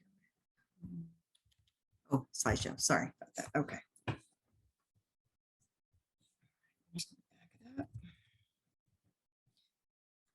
So first, we had gotten an email earlier this evening from Stephanie, and she had requested if we could do just a moment of silence for someone who is very dear to her and her family, Dr.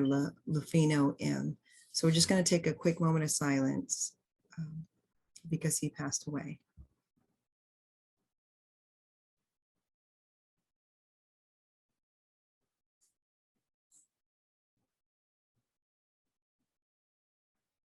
Thank you, everyone, for that. Thank you, guys. You're welcome, Stephanie. They didn't know who Dr. Rufino is. He was the one that got shot on the side of the freeway last week. That was a retired officer. And he was, my family's pastor and family and marriage counselor. And that was helping us through this time right now. So it was a big, devastating thing that happened. Thank you for sharing that with us, Stephanie. We really appreciate that. You are so open with us about what you're going through, and we are all here for you. So I'd like to welcome and thank our past board liaisons, Dr. Michael McKibben and Paula Vasquez. I'd really like to thank them for the time that they shared with us and the insight and information that they shared and supporting us. And I'd also like to welcome Ms. Pam Costa and Saul Hernandez. We are really looking forward to working with both of you. I had an opportunity to meet Pam about 2 years ago at a African-American event hosted by the district, and just had an amazing conversation with her. So I'm just really looking forward to working with her this year. Welcome.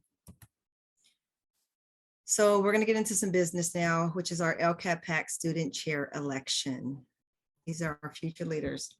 So at this time, is there anyone who would like to recommend a student chair? Or is there anyone who would like to self-recommend? Just raise your hand. Yes, and Stephanie, we just need to double check. We still have quorum. I see Natalie is still here. Serena is still here. And Stephanie Elnoria still here? And yes, Jack, yes, she is. Okay. And also just for our new members, per our bylaws, it would be if I'm correct, students would need to self-nominate, or other students can nominate students to be the chair. Oh, so it's okay.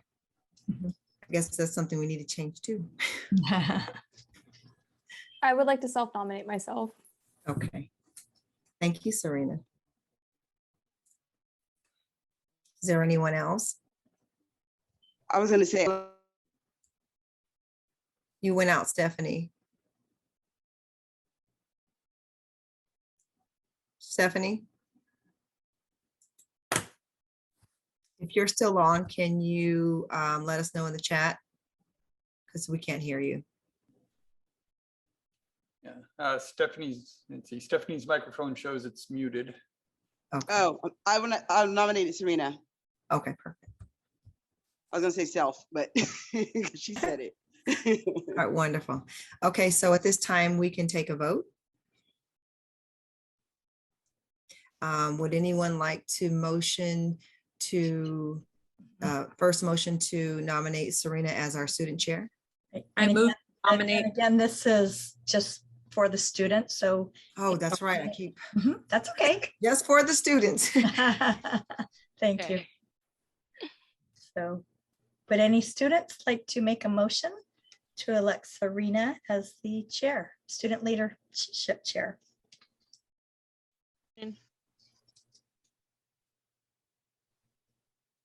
So I motion. Elnoria? Noria? Okay. Is And do there we have a, any- go Is there ahead. anyone who can second the motion? So Natalie, do you second the motion? If so, just come off mute.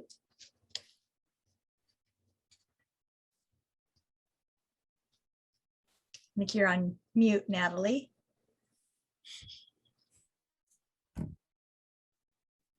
Can Serena make the second motion? I think she can. There's, I I don't believe so. think the bylaws. If not, then if That's not, true. then the mama will. Well, we can only have students at this time. Yeah. Serena, do you make a second motion? I do. I second that motion. Awesome. Okay, at this time, we'll take take a vote with the student population. Okay, so Elnoria, do you vote to recommend Serena as the student chair? I do. And Serena, do you vote to elect you as the student chair? Yes. And then Natalie, can you come off mute and let us know if you recommend Serena to be the student chair? We need a quorum of students to vote. Actually, no, we have a quorum right now. We've got 3 students. So, and 2 of them are nominating, but Natalie, if you would like to come off mute and let us know if you nominate Serena for student chair. Okay, with that, we have 2 votes for Serena. So Serena, you are, Laura, go ahead, John. I'll interrupt. It came in the chat. I guess Natalie was having some issues, but she says, yes, she does. Oh, thank you, wonderful. Natalie. I didn't see the chat. Thank you so much. I know Thank you were you, having John. issues with Wi-Fi tonight. Great. So we have a unanimous vote to elect Serena as our new student chairperson. Thank you, everyone. Yay, congratulations. I know you're going to do an awesome job. All right. Any words, Serena? I'm very excited for this committee. I'll admit when I signed up, the 2.5 hours seemed like a lot, but I have already learned a lot through these meetings, and I enjoy speaking with all of you. And it's so cool to be able to talk about our school district with parents and former staff and people who serve at the district. It's just such a cool perspective to hear everyone coming together. So I'm very grateful for this opportunity. And we're grateful to have you. Thank you. All right. We're going to move on to, let's see, I'm going to move some of the stuff out of my way. To this very thing, our bylaws dealing with elections for student chair. So at this time, our bylaws reads in section D, to elect a student chairperson for a period of 1 year, being eligible for re-election for additional terms, the student chairperson shall assist LCAP committee leadership. The student chairperson shall be elected by vote of the student committee members. If the vote results in a tie, both students will be student co-chairs to the committee. And so what we would like to do is share this with our committee this evening, that we'd like to make these a change to this. And where you see the line item crossed out student, instead of it just being student committee members voting, we'd like for the entire committee to be able to vote. So I'm going to go to the next screen, which shows, let me hold on, get you guys down.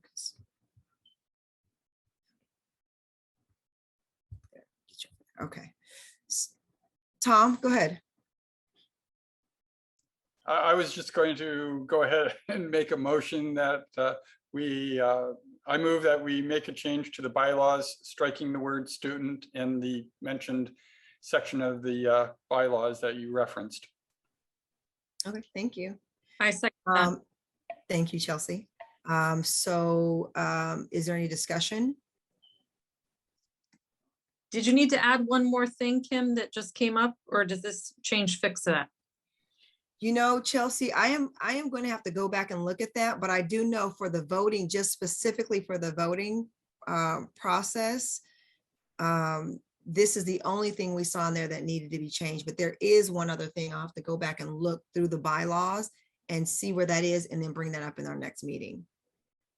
And Kim, if I could add to, I can't remember if you mentioned this, that this begins the process of now it goes to legal and then. Correct. That's where. Oh, that's what you were going Yes. to say. Okay, very good. So yeah, so this is what this whole student chair voting process is right here, to explain that.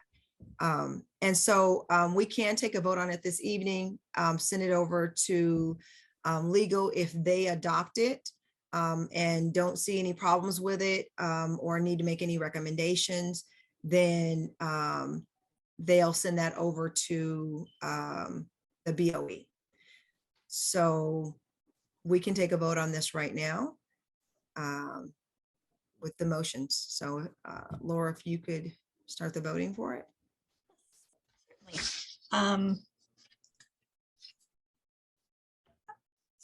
Karen, do you approve the motion to amend the bylaws? I do approve the motion. Thank you. Kim? Laura, I'm sorry, I don't mean to interrupt, and I apologize, folks. I just wanted to be clear. So this is a discussion item this evening.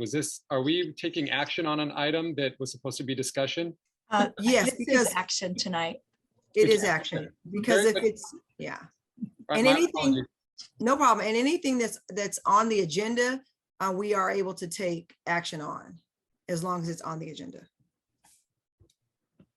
Okay, so Kim, well, that might be a conversation that we can have as a group too, when we reconvene, just for clarification, when agenda items have discussion versus action. Okay, I thought so we that'll did. be helpful. Okay, very good. No Sorry problem. to interrupt. Carry on. No problem. Thanks, John. I thought we did. Thank you. We're all learning as we go.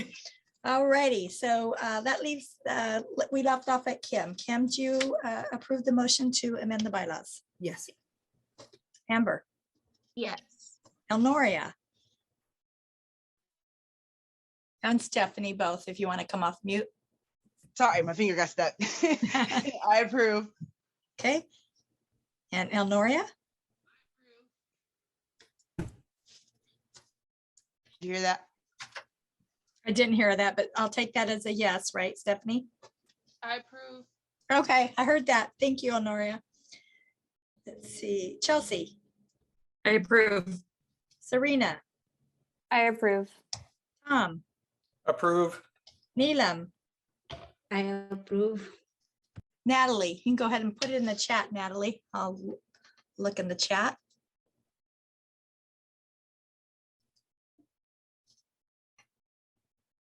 Let's see. Oh, let's see. So Natalie, if you'd like to put in the chat that you approve, that would be great. I'm going to go ahead and move forward. Steve? I approve. Great. Okay, motion carried. Yep. Thank you, Natalie. I saw your response. Laura. Okay. And so the process will be that it will go to legal for approval. Then the document will be shared with the staff, including the board liaison. And then it will be placed on the LCAP PAC agenda. We already did that. And then we'll go before the Board of Education for formal approval. So at this point, it'll go before to legal and then to BOE.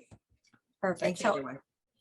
And I'm looking at the board meetings, and more than likely this will be on the Board of Education agenda for the potentially the January 25th, if we can get it through legal. Okay, sounds good.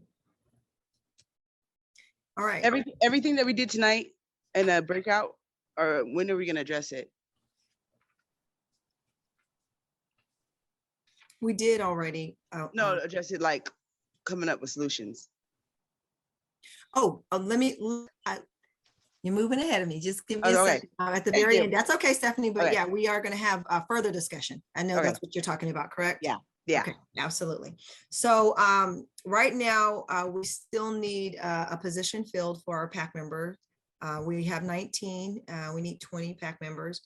And so at this time, there are no applications in. So we really need to get the word out. I know the district is trying to get the word out as well, but if you have any friends, family, or community members you think would be great on our PAC, please, let them know and send them a link to the application. It's live right now on the district website under the LCAP PAC site portion. So the process is that the application closes in about 4 to 6 weeks. And if I have anything wrong here, Laura, just correct me, please. And the application process time is about 4 to 6 weeks. It goes before the board. Then the district will reach out to the applicant to see if they're still interested and available. And then it goes back to the board for approval. And that takes about 4 to 6 weeks. Right, it's all based upon timelines and board meetings. The application process of 4 to 6 weeks, because we haven't had any applicants to date, we've went ahead and extended that. And so you'll notice on the LCAP webpage that it says positions are open until filled. Awesome. Okay. So what's next? So in January, I'll be sending something out to everyone after this meeting, probably within a day or so. I know everyone's getting ready for the holidays, but to see who would like to do an in-person meeting, we really probably need to start having meetings outside of just our regular scheduled LCAP PAC meetings to really be able to, for one, get to know one another, for two, to really take a deeper dive into the data and maybe some suggestions, ideas on the direction of where we want to see this LCAP going. So I'm proposing like early January. So somewhere, I think it was between like the 5th and the 8th. I'm going to give you a few dates. And then that's, Stephanie, where we can have some of those further discussions about the data that we just looked at this evening. And these are just meetings that you do not have to attend these meetings. It is just by choice if you would like to come to any in-person meetings. And there is one individual who's really been pressing it that I really want to meet my PAC members in person. And I know for some people, you're not comfortable with that yet, and that's okay. We all have our preferences. And that is Neelam. She has been pressing me, I would say at least once a week, because she really, really wants to meet her PAC members as well. What date was that? So it'll be, I believe it's between the 5th and the 8th. And I'm going to give you guys a few time slots. I'm going to send it through Calendly to see what works best for everyone as a group. Oh, we're not linking up all together for dinner? Yeah, probably. I was thinking, well, we're gonna see where. I was thinking some pizza places, maybe some other places that may be open to us as well. But yes, for some food. I know I'm out Mike's house is open. Food and conversation. Okay. Yes, I want to have dinner. All right, perfect. Is it possible for us to meet at the district office since we can spread out more there? I wasn't too sure if the district was open to that, just because of the COVID policies. But Kent, you're online here. Is that a possibility? Yeah, I think so. Okay. That'd be perfect. Or if we need to, I mean, the group is usually, and one of the things that we might want to do is actually offer the option of both. If some folks, for whatever reason, can't, we probably, if it was in the boardroom, could figure out a way how to Zoom those people in. So the challenge will be, like, I don't think we could do that maybe as early in January as we hoped. But at maybe the next scheduled meeting that's on the calendar, because we even need to look to see if the board meetings or the boardroom's available. Okay. Okay. But yeah, we can work on that. Thank you. That's awesome. All right. So now here. Yeah, Kim, can I just add, if we go back to meeting in person, due to the pandemic, we will not be able to offer food, dinner, just for all of our safeties. Okay. And you're saying if we had it at the district office? Correct. Okay. So we probably won't, for our January meeting, we'll probably meet outside of the district office. And then for February, we'll probably meet at the district office. If it's Thank not too cold and we meeting outside the district, you can No, tell me. it's too cold, Stephanie. I'm like, man, it's too cold. And I also believe, Kim, we may want to take a LCAP PAC vote on that. Or Sure. Well, we're probably going to have some discussion online. We're probably going to do some emails where we kind of see, we can kind of gauge who'd like to come, who wouldn't, who is able to. So we're going to do some things outside of just our regular scheduled meetings.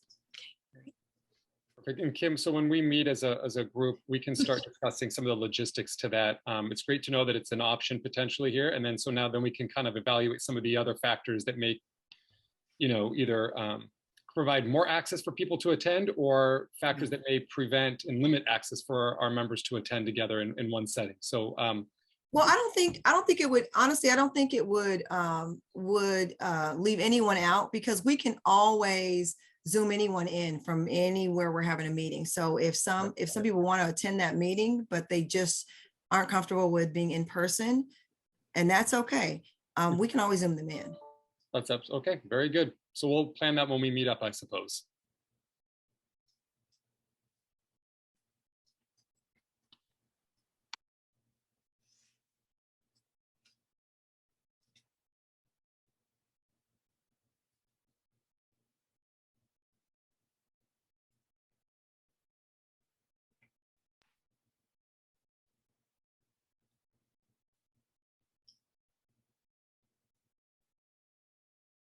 Kim, are you there? Oh, wonder if we lost Kim? she's still there. Kim, if you're there, Kim, go ahead and speak or put it in the chat box. Let's see here. Uh-oh. Did we lose her? Possible. Oh, so we'll just wait a second. I probably just needs to come back on here. Mm-hmm. Let's see. Yeah, I don't see her in the meeting anymore. She'll be right back, I'm sure. We'll be right back. All right.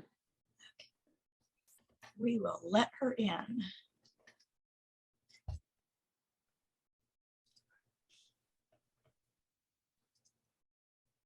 So, I guess, well, let's see. I guess the next thing on the agenda would be future agenda items. So while we're waiting for Kim to come back in, I guess people can think of any. Well, Tom, if I would just like to give Kim just some of the respect of having an opportunity to rejoin and finish this item that is hers before moving on. Right. No, I'm just telling people that they can sort of think ahead while we're waiting for her to come back in.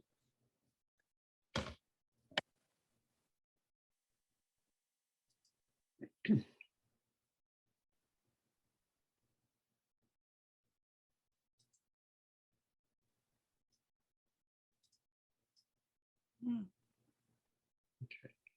Hey, Laura, do you want to give Kim a quick call to see if she's all right?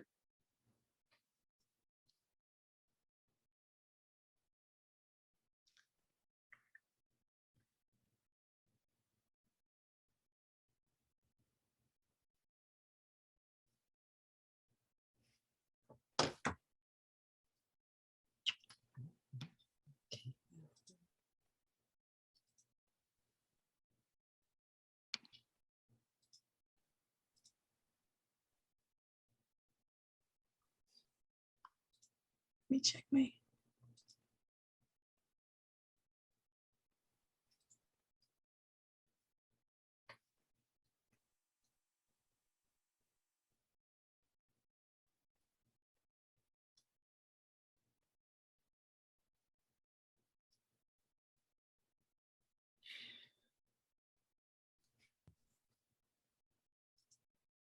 Possible she ran out of battery because I'm looking at Yeah, my John, maybe battery. we should just continue. Steve could lead the rest of the meeting as the co-chair. Yeah. Perfect. All right. So Laura, if you want to share your screen and we'll move on to the future agenda items. And then I guess I'll start us off here and then, oh, she's back. Is she back? Yay. Oh, There good. she is. Yay. Okay.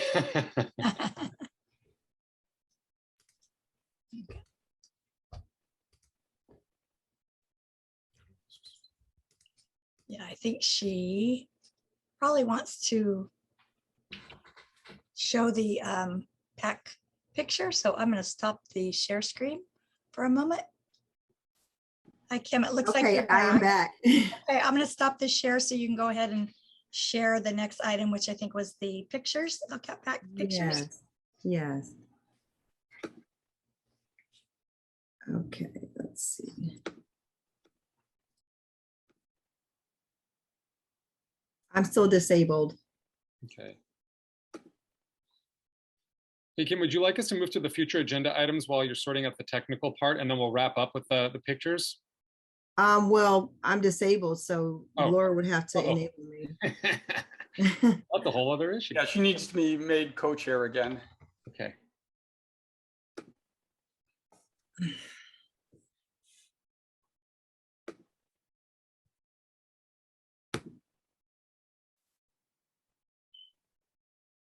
That's the worst time to fall off. There you go. Okay, Kim, I perfect. think you're back to being co-host now. I am, thank you. All right. Okay, so here we go. So this is a LCAP PAC visual directory that Tom had created, which I think is awesome. Many of us have already submitted our photos. We'd like to have all of our beautiful faces of our PAC members on here. So if everyone else could please submit your photo to Tom. And let's see. And here's continuance of our visual directory with our wonderful staff and board. So if we could just have everyone else submit those to Tom. So now it's picture time. So if everyone could please turn on their screen for just a moment so we can get a picture. And then Laura, you're able to just screenshot all of these, correct?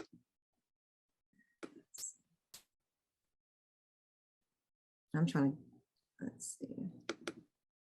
So can I pull this up larger? Okay, so let me stop the screen share for a moment. Okay. And then if we could do a gallery view, let me turn my screen on. Okay, we're in here. All right. and if we could do a I'm not gallery- sure I can do a screenshot. John, are you Yeah, able? I can do it. I got you. Okay, so let's go to gallery view. Oops. Tell us when we have to smile, John. Oh, how wonderful. All right, everybody smile. All right, and yep, got everybody. We're good. Got everyone? All Got right, thank everyone. you. Beautiful faces. All right, so let me go back to screen share really quick.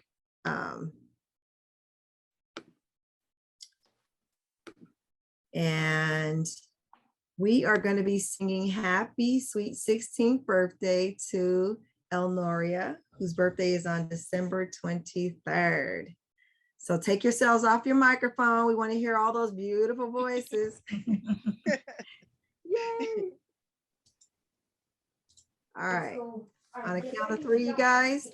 Ready to One, jump. Ready to jump. Jump. two. Come on, Serena. I see that mic muted. There we go. 2, 3. Happy birthday to you. Happy Happy birthday. Happy Horrible, you guys. Birthday, Gloria. Happy Happy birthday to you. To you. And many more. Thank you. You're Thank you, welcome. guys. Happy birthday, Elnoria. Happy birthday. She's an old grandma now. Oh, awesome. All right, let's see. Let me stop share. Okay. So that concludes our LCAP PAC committee business other than, I'm sorry, let me turn it over to Steve so we can do our future agenda items. Guess we got more to do. We do. All right. Yeah, if anyone has any suggestions for future agenda items, John, do we want to put up the board meeting topics? Sure. I can just quickly just go through that if you want to go to the, there you go, Laura. Want to go the next slide? Yeah. So So, yeah, I know it's hard to see, or do you want to take it or do you want me to run through them, Steve? Go ahead. You're more familiar with it than I am. As It's far as, okay. So yeah, so you can see here we have our board agenda items for the month of February.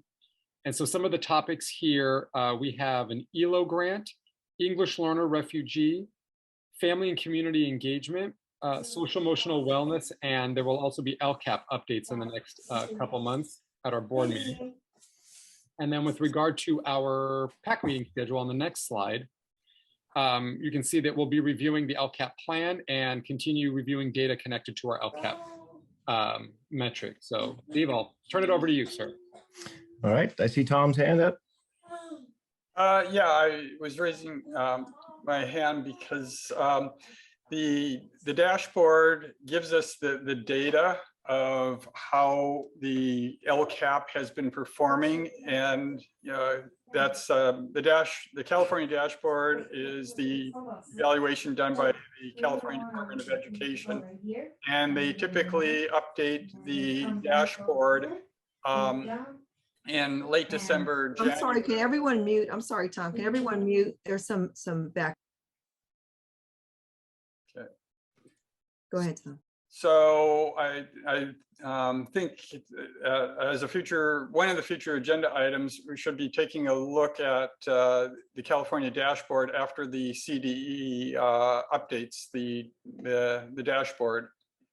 So that would be my suggestion for a future agenda item.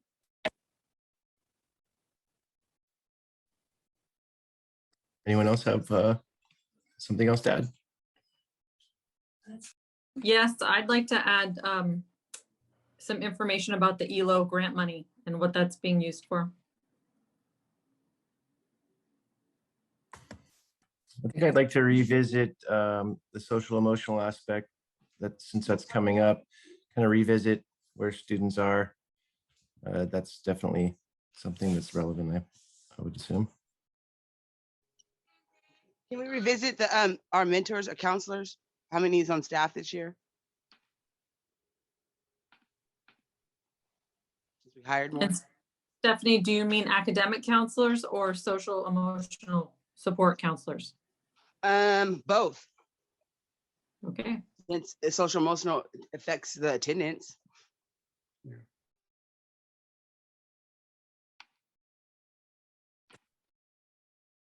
Anyone else have something else?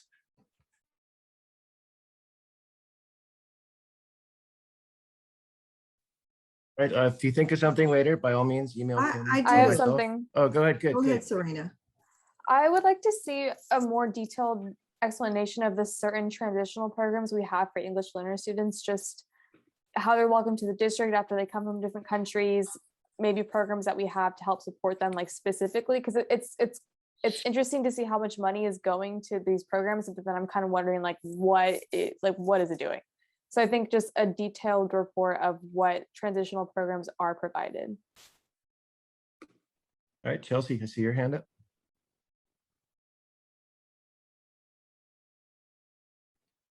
Nope, I already. Oh, okay, no problem. Okay, and one other. I have Kim? a question. Yeah, I wanted to know what is our LCAP PAC budget and what funds are available and how can we use them as an LCAP PAC? And I think that's about it. Okay. Last call for new agenda items, or future agenda items, as you say. I had one with foster care and homeless students. That was a big bother of a high percentage. It's like, what are we allocating and helping out more with our homeless students and foster care? Like you said, Kim, with court and all that stuff of the missing school. And if there's a program, the independent study or hybrid can be an option for them.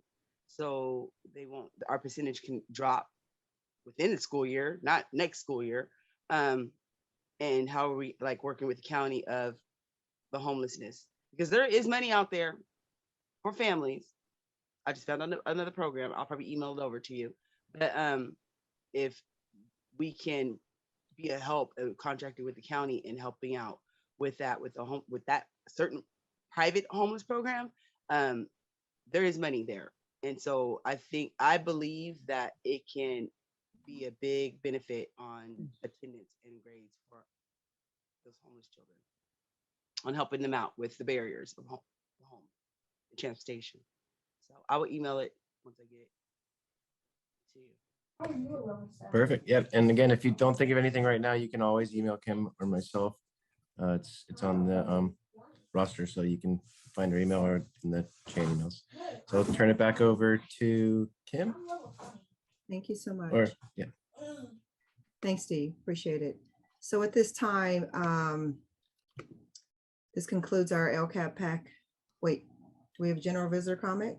Yes, we have one last opportunity for any visitors to provide a comment or ask a question, and you will be given 2 minutes. So if we have any visitors here and you wish to speak, go ahead now. Okay, we have no general visitor comments at this time. Okay, it is 8:25 p.m. and this meeting is adjourned. Thank you, everyone, and happy holidays and happy new year.